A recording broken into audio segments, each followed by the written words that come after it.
Welcome back to the deep dive. Today, we are putting on our professional whites, so to speak, Yeah. and entering the culinary classroom for a real deep dive into tiramisu. Hmm. But forget the basic recipe you find online. We're actually skipping the grocery list entirely. Right. Our mission today is to extract those, essential, non-negotiable technical procedures. The real secrets. Exactly, the culinary school secrets that make the difference between just a simple layered dessert and, well, an act of technical perfection. Absolutely. Tiramisu, it sounds so simple, doesn't it? Pick me up. Right. But honestly, every professional chef knows it's just a minefield of potential failures. Our sources, they really cut through the noise. They detail the 3 core technical pillars you absolutely have to master. Okay, what are they? First, getting a stable, aerated cream structure, and that means temperature control. Second, executing, calculated restraint with the coffee layering. Calculated restraint, I like that. And finally, understanding the mandatory time needed for everything to sort of integrate on a molecular level. So we're giving you a shortcut here. A way to understand this mastery, focusing on those tiny details. Yeah, like specific temperatures, timing. Where, a fraction of a degree off or maybe a second too long soaking a biscuit can just ruin everything. It really can. If your tiramisu has ever, collapsed or turned into a sad, dense puddle, We've all been there. then this is definitely the deep dive you need. We're moving beyond just flavor profiles and into the actual technical specs. Okay, let's unpack the fundamentals then. Right, let's start at the very core. That cream structure, the incredible lightness of a good tiramisu, it relies entirely on how we treat the mascarpone. Yeah. Which is famously delicate. Oh, incredibly so. So many home cooks, maybe myself included sometimes, just dump it in the mixer cold and hit start. What are they actually losing by prioritizing that speed? They're losing structure. It's as simple as that. Structure. Mascarpone is just super sensitive to heat and friction. Mix it cold, you get clumps because the fat isn't pliable. Right, lumpy. But if you try to use friction, mixing really fast, or worse, adding external heat to soften it quickly, Uh-oh. the whole delicate emulsion just breaks, the fats separate, the liquids weep out, and you end up with this greasy, unstable mess. Not good. So the key isn't how fast you mix it. No. It's how ready the ingredient is before you even start mixing. Precisely. Yeah. Yeah. Real mastery, it starts with patience. That mascarpone must be allowed to normalize, to get to room temperature slowly. Slowly. Not quickly zapped in the microwave or something. Definitely not zapped. Needs to happen before it ever meets the mixer bowl. And then the aeration process itself has to be slow, patient. You're not just blending. No, you're introducing tiny, tiny micro pockets of air into that naturally silky fat structure. If you skip this or rush it, the cream just won't be able to resist collapsing later when moisture starts moving around. Which it inevitably does. Exactly. The goal is truly cloud-like, yes, but functionally cloud-like, meaning it's stable, it's resilient, it holds up. Okay, that stable foundation then has to interact with the eggs, which brings us to the second pillar of the cream. The savion. Because professional kitchens, they generally avoid raw eggs these days, right? So we have to talk about applying heat, but with extreme discipline. This is secret number 2, and honestly, it's probably the most high-stakes moment in making tiramisu. Really? High stakes? Yeah.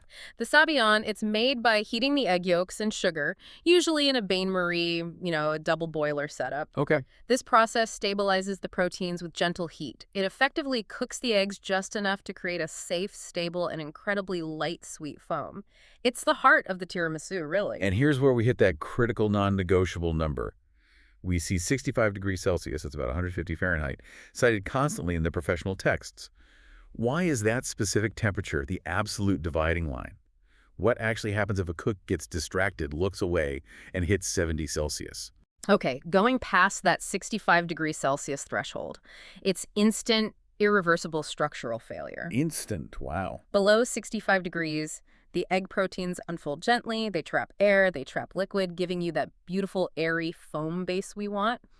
The moment you cross 65 degrees, or certainly by 68, you start rapid, aggressive protein coagulation. You're not stabilizing foam anymore. You're literally scrambling the egg mixture. So it's not just a little bit heavy or dense. It's fundamentally broken. Correct. It's broken. The texture shifts completely from that stable emulsified foam base we worked for to a liquid-separated grainy scramble, and the resulting cream made with that. It'll be heavy, dense, probably weepy. That beautiful, stable, silky cream structure achieved through both the room temp mascarpone and the precisely 65-degree sabayon that's the absolute technological precondition for every successful step that follows. It's fascinating how just a few degrees of thermal variance dictates total success or, well, total failure. It's all about precision. Okay, but once that cream is perfect, aerated, stable, we introduce the biggest variable, the coffee. Let's move into that segment too. Right. So if the cream is the structure, you can think of the coffee as the crucial bridge. A bridge. Yeah, a bridge to flavor. Mm. It connects the richness of the mascarpone and the sugar to the earthiness of the cocoa and the sort of dry crispness of the biscuit. But getting that connection right requires, well, almost surgical application. Okay, this is where I think most casual attempts fail, and I'll admit, myself included in the past. You see those dry ladyfingers, and your instinct is just hydrate them fully, right? Dunk them. Absolutely, that's the instinct. But professional consensus seems to scream, don't do it.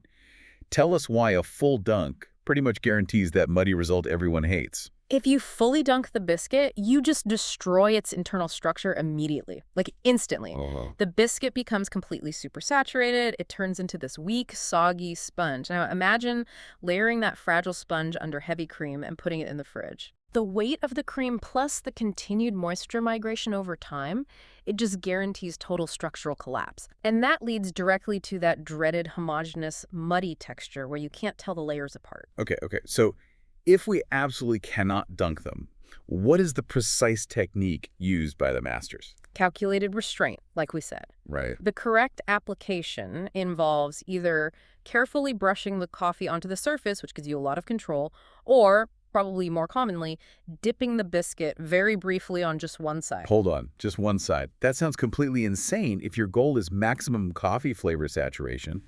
How does dipping only one side possibly ensure both the flavor and the structural integrity? It seems contradictory. I know. It sounds totally counterintuitive. But it's actually a genius piece of, textural engineering. Okay, convince me. So the side that touches the coffee, it immediately absorbs that flavor, gets that hit. But the dry side, the undipped interior and top, it stays intact, firm. When you layer the biscuit, that dry side usually faces the mascarpone cream and that dry internal structure. It acts like a slow, controlled sponge over the resting period. So it draws moisture from the cream. Exactly. Oh. It gradually wicks the moisture and the flavor from the cream itself while it rests. So you're setting up a controlled, slow moisture exchange instead of just shocking the biscuit into mush with instant saturation. Precisely. This controlled process stops the biscuit from dissolving right away. It maintains that necessary firmness that defines the layers. You absolutely need that dry core to hold the whole dessert up structurally. Makes sense. Too much coffee, it gets muddy. Too little, and the final result is just flat and dull because that flavor bridge hasn't been built properly. It's a millimeter perfect balance, honestly. That leads us perfectly into the final segment, which might be the hardest one for impatient modern cooks like me. The absolute requirement of time. Patience really is the secret hidden ingredient here, isn't it? It absolutely is. There's a phrase, a sort of mantra, used in professional kitchens everywhere. Real tiramisu is born the next day. Born the next day. You just cannot rush this process, period. We've heard the term chemical harmony used in our research. We need to understand what that actually means on a, molecular level during that mandatory rest period. What is physically happening inside the fridge? Okay, so this mandatory rest and our sources are really clear. They insist on refrigeration for at least 12 hours, sometimes more. 12 hours minimum. Wow. Yeah, it's vital because it allows for two essential processes to happen: moisture equalization and flavor integration. Think of it like a sealed system. The free liquid, the water and the coffee and the cream, it needs time to evenly saturate the biscuit structure. It moves via capillary action. Slowly moving through everything. Right. Without this time, you basically just have three distinct layers sitting on top of each other. Yeah, the cream tastes like cream, the biscuit tastes like coffee, maybe some booze, but they aren't really married yet. Precisely. They haven't melded. The 12 hours minimum allows the complex flavor molecules from the espresso, maybe marsala or rum if you use it, the vanilla, to fully migrate and basically dissolve into the fat structure of the mascarpone. Ah, into the fat. Yes, the sharp edges of the individual flavors smooth out. You get this depth and complexity you simply cannot achieve if you eat it after only 2 hours. You move from tasting separate components to tasting a single integrated gastronomic experience. It's the chemistry of perfection, really. It's actually incredible how much of this classic recipe relies on post-assembly physics and chemistry, rather than active cooking time on the stove. It really is a dessert, largely defined by its setting time, its resting time, and once that molecular integration is complete after that 12-hour minimum rest. Yeah. You finally arrive at the last touch. Simple but crucial, the cocoa dusting. Right, the cocoa. We often just think of it as garnish, something to make it look pretty. Yeah. But the professional chefs, they describe it almost like a mask. What are the critical, practical functions of that top layer? It's not just looks. No, definitely not just aesthetics. The cocoa performs two essential technical roles. First, as a physical mask, literally. That layer of dry powder protects the newly rested, very moist cream surface from drying out or forming a slight skin when it's exposed to the air. Ah, so it seals it. It preserves the textural integrity right up until the moment you serve it. Okay, that makes sense. And the second function. It creates the absolutely mandatory contrast in the very first bite. Tiramisu, by design, should hit your palate with this immediate shock of sweet bitter tension. Sweet bitter. Yes. You need that initial tactile sensation of the dry, slightly bitter cocoa powder, which then immediately gives way to the cold, moist, and intensely sweet cream underneath. That textural and flavor contrast is the final punctuation mark on the experience. So without that cocoa contrast. Without that dynamic contrast, the dessert is just sweet and rich. Pleasant, maybe, but it lacks that defining Italian edge, that autumnal feeling some describe. It's the final act then. Balancing all the elements we've discussed. The perfect aeration, the precise temperature control in the sabayon, the controlled moisture from the coffee. Absolutely. Tiramisu, when it's done correctly, following these technical points, it's a true triumph of discipline. It requires mastery, it requires patience, and an absolute commitment to these small, seemingly minor but crucial adjustments. Like the single-side dipping. The single-side dipping, the strict thermal limits on the eggs, and that non-negotiable 12-hour rest. Every bite should land exactly where the chef intended it to. It's about control.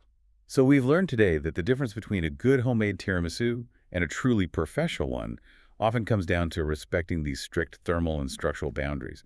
It really is a dance of minimal flourish but technical perfection. That sums it up perfectly. It's the difference between just eating a dessert and actually experiencing an integrated, thought-out masterpiece.